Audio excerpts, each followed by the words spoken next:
Today I'm going to be picking out my favourite plants from the month of October, and the first one I've picked is my Philodendron Brazil.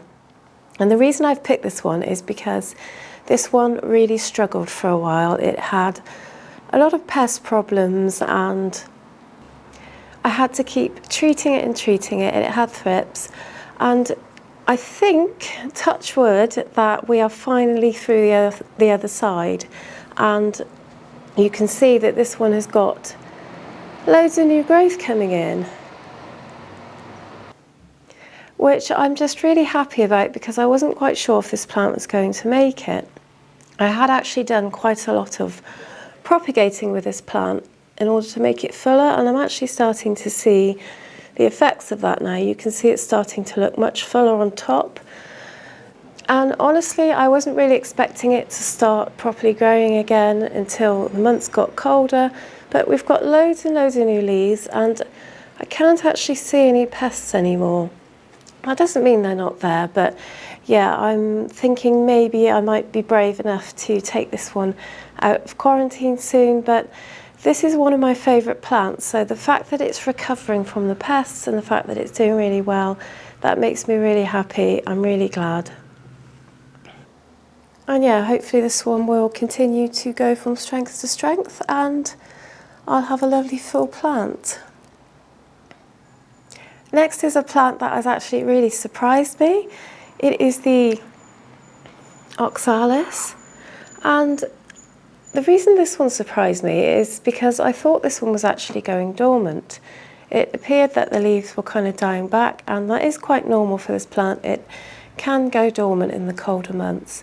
But actually it seems to be now growing new growth. I don't know if you can see, but it's got new leaves growing, and so I'm thinking maybe it's not going dormant. And I did actually move this one from a spot that it was in because it was looking a bit sad and I felt like it wasn't getting the best out of the spot it was in, so I did move it to a brighter spot in the kitchen window, and since then it just seems to have really taken off. And although it's still a fairly small plant, I'm wondering, kind of hoping really, that maybe it's not going to go dormant and yeah, maybe it's going to continue growing. But either way, this is just such a pretty plant. It just reminds me of beautiful butterflies, and I'm trying not to touch it too much because it does tend to kind of close up its leaves. If you touch it too much, it doesn't really like that. But yeah, we'll see what happens. This one's quite a thirsty plant, I find. I don't know if anyone else has this plant, but yeah, it's quite a thirsty plant. And yeah, it's just kind of surprising me a little bit because I felt like it was on the decline and now it seems to be growing new leaves. So I'm thinking, I wonder what's going to happen. We shall see. So next is this jade plant, and I hadn't realised how much this one had actually grown. So I'm going to put a clip in side by side so you can see how it looked before. And it's actually grown loads this year. And I hadn't realised how much it had grown until I actually compared it. And it's just grown so much. And I don't think this is a particularly large plant when it matures. It's more of a kind of a shrubby plant. But yeah, seeing how much it's grown, I was just really impressed with that. And yeah, I'm looking forward to seeing how it grows next year. It does seem to still be growing some new leaves at the moment as well. So I'm not the biggest succulent person. I tend to go more for houseplants, but sometimes there's the odd succulent like this one that really impresses me. So next we've got my Chinese money plant, and I just noticed today that this one is actually starting to size up pretty well. The leaves are actually a lot bigger than they used to be. They're kind of getting much bigger, and yeah, it just is starting to take up more space than it was, I've noticed, which is really cool. It's nice to watch this one grow. Yeah, I just love the pancake shapes of the leaves on this one, and I am so looking forward to having a really big Chinese money plant. I can't wait. I've really enjoyed growing this one, and yeah, I can't wait until its little offsets start to grow. It's got a little pup in the soil at the moment, but it hasn't quite kind of grown out yet. It has some teeny tiny miniature leaves, but it's barely there, and hopefully it's going to grow eventually. But yeah, this one does need a little support, as you can see now. And I've seen lots of pictures online, even though you shouldn't be comparing your plants to other people's. I've seen lots of pictures of huge pileas and they look absolutely gorgeous. So I'm definitely looking forward to this one kind of taking over its spot and getting nice and big.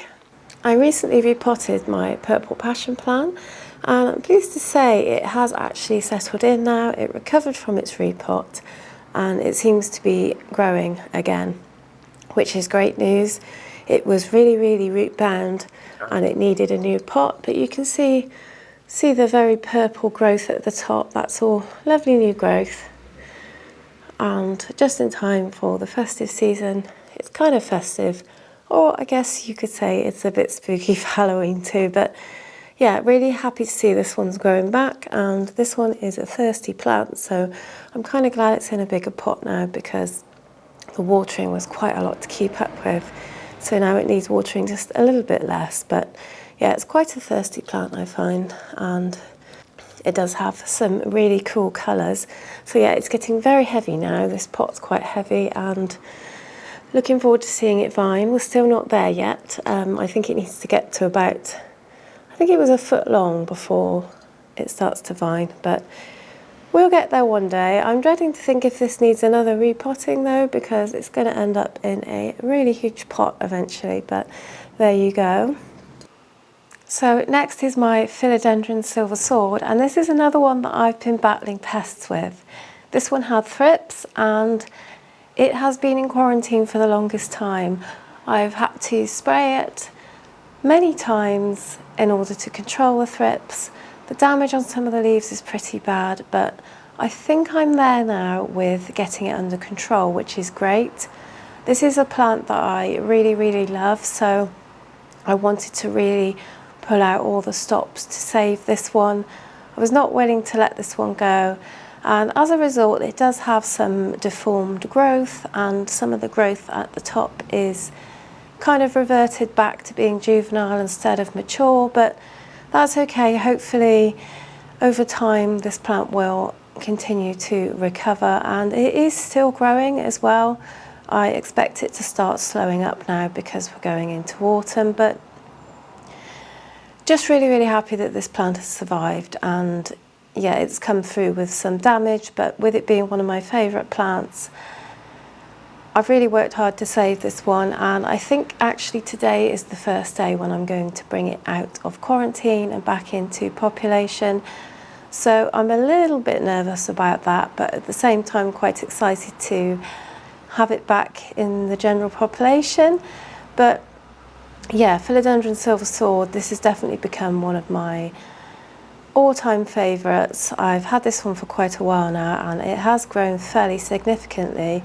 And yeah, I just really love this plant, so I was not going to let the thrips take it from me.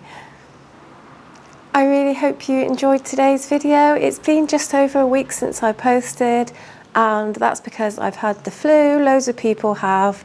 It's pretty standard this time of year, isn't it? I'm kind of almost recovered. I still have the last kind of little bits of it, but yeah, I had to take a good week off to recover from that. And yeah, there was loads of plant care to do when I came back. First thing I did, of course, when I was feeling well enough, was go round and water everything. Basically everything needed watering at once.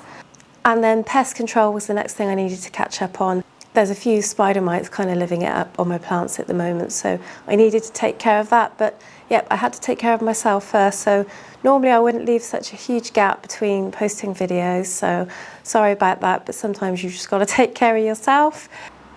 And yeah, so it's really good to be back, and I hope you guys are doing okay. And if you've also been going through seasonal illness, I hope you are recovering well as well. And I'll see you in the next video. Take care.